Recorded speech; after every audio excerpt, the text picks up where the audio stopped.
నీటిని చీల్చి బాటను వేసి నరులను నడిపించేనే, బండను చీల్చి దాహము తీర్చా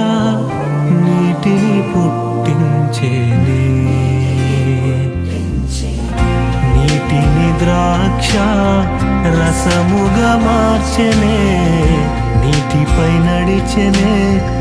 నీటినే అణచెనే, నా కన్నీటిని నాట్యముగా మార్చెనే, జీవజలమైన నా యేసయ్యా సాధ్యము